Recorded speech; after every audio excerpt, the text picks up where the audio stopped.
It's The Real Thing here on BBC Radio Manchester, 95.1 FM. Now, did you have a favourite story when you were little? When you become a parent, you discover the world of stories all over again through reading to your children. But for one woman from Sale, storytelling has become a lifeline. Sharon Richards lost her memory through illness and managed to get back through telling stories. And it's become her business because Sharon now trains storytelling techniques. And Sharon is with you. Good morning, Sharon. Hi. And along with Sharon is Pen Roberts. Good morning, Pen. Good morning. And Owen Walworth. Good morning, Owen. Good morning. And they are, well, they're winners and runner-ups in the Biggest Liar of the Year contest. Sharon, I'm going to start with you because this all started when you became ill, didn't it? Yes, several years ago I had got a neurological condition whereby I lost the ability to read. I couldn't recognise faces, even my children's faces. Terrible memory problems. I spoke with a stammer, and it became clear that I could no longer work as a clinical psychologist. And despite all that kind of damage and strange stuff going on in my brain, when I met a storyteller and heard a story, I could remember every single word. Right. And it got so bad, didn't it, that you couldn't even remember what your own children looked like, could you? I couldn't. When I picked up my oldest son from nursery, he was 2 at the time, I used to recognise him by his clothes. I used to pray that he hadn't got paint on his clothes. If they changed his clothes, I wouldn't be able to recognise him. You couldn't even recognise your own son's face? No. Even now, sometimes on my bad days, I can't recognise people. So if I'm running a training course, I just have to say to people, look, guys, if I blank you at the coffee machine, don't take it personally. It's part of what's going on in my head. As soon as you speak to me, I'll figure out who you are. Whereas when I do that, I tend to say, do take it personally. Because I can remember who you are and I can remember why I'm not speaking to you. Want to speak to you. Yeah. I know you've had to use unusual techniques to find your car in the past, haven't you, when you've parked it? Yeah, sometimes I'll recognise an umbrella on the back shelf of the car, for example, rather than my husband who's driving the car. That's another classic, isn't it? Yes. So now, why the Biggest Liar competition? Well, in storytelling circles, our maxim is never let the truth get in the way of a good story. Oh, couldn't agree more. And once a month we have an adult storytelling club at the Orange Tree Pub in Altrincham, and we always have a topic. And I decided we'd take this idea of not telling the truth to extremes by having a Biggest Liar of the Year contest. Right. Because even when you're telling a story maybe that is the truth, you have to kind of embellish it a bit to keep people with you and sort of pull them along to where you want to go in the story. So we created a Biggest Liar of the Year contest, and what the contenders have to do is tell a story. They can tell a lie and fool the audience, get the audience to believe it. They tell it so well they think it's the truth. Or they can tell the truth. They can tell a story so outrageous or so strange the audience thinks it's a lie.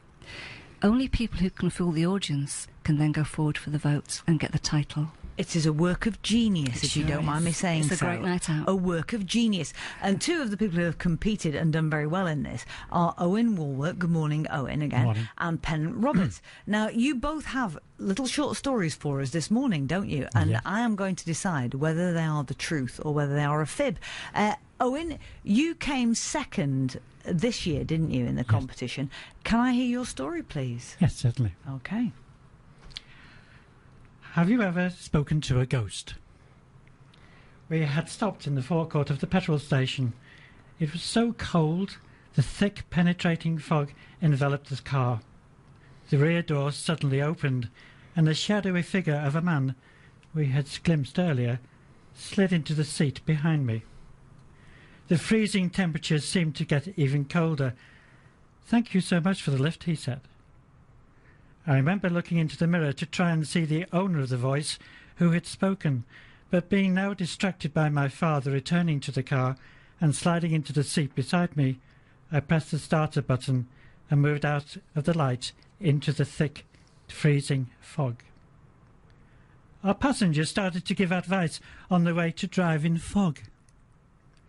Just follow the cat's eyes and remember the green lights are in the centre of the road and the red on the left. He said he knew the inventor of the reflective lens and added, he didn't make a penny from his invention, he gave it to the Americans. The fog became so dense it was impossible to see the road, just the dim cat's eyes being reflected back to show us the way.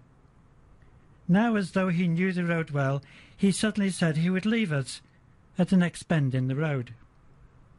I began to slow down from the 10 miles an hour and searched for a pull-in to stop the car. I turned to say goodbye. There was no one there. He had gone.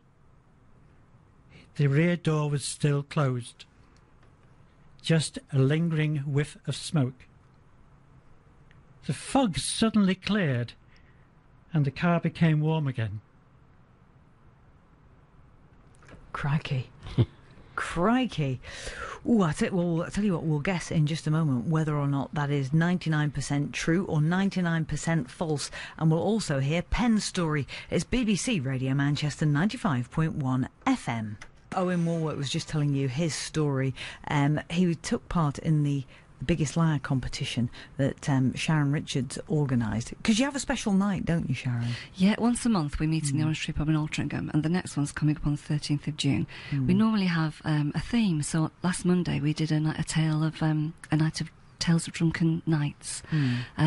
Anyone can come. We do have professional actors, we have rappers, we have poets and singers. Anyone can come, though, to listen or to stand up and give us a joke, give us a song, tell us a tale. But all storytellers love listeners. So please come along and just have a listen. It's so you don't even have to tell a story? Not at all. You don't want You're very welcome to. Yeah. Everyone's welcome to have a go, but you don't have to. So Drunken Nights, I'll still be going now on Tales of Drunken Nights. We practiced a lot. I wouldn't have finished my first story, yeah. So now, Owen, you told us the story of the ghost in the car. Oh, and I'm going to guess now whether that was 99% true or 99% false. I'm going with 99% false. No, it's true. 99% true. Seriously? 99% true. Something which actually happened about, I was 1956. Yeah. A long time ago, on the A45, the road going around Coventry. Good story, and beautifully distilled down to a little short story. Now, Penn Roberts, you are a storyteller, aren't you, by profession? Not quite. Not quite. It's a bit of an exaggeration. OK, all right. 99% true. So let's hear your story then, Penn. The first proper kissing I ever did was with the sensational Leonora Pritchard on the back seat of the coach coming back from our Sunday school trip to Rhyl. First of all, we held hands for 10 whole minutes. Then we shared a kiss. I think it was called a smoochy lingerer. As you can tell, I learnt an awful lot from Leonora. Well, prior to her becoming my mentor and guide, I hadn't realised that to successfully kiss a girl, you had to avoid colliding your nose with hers. As it grew dark in the back of the coach, Leonora firmly and resolutely shoved my chin into the correct position and landed a warm, slightly moist, voluptuous smacker right on target. Well, all the romantic images I'd ever gawped at on the screens of the Odeon, the Palladium and the Princess Picture Houses came suddenly to life in glorious technicolor. But I had to wait another year before I eventually kissed a girl in the cinema under the gaze of the Hollywood stars. Her name was Bronwyn Phillips. She was only small, but curvaceous, and with hair the colour of chestnuts. But when my hot and desperate lips descended upon her, they crashed into her front teeth. I must have loosened them. Well, nearly 40 years later, this little white-haired lady came up to me, I think it was in Woolworths. She said, They've dropped out, she said. And I blame you. You started the damage that time you took liberties with me in the Odeon.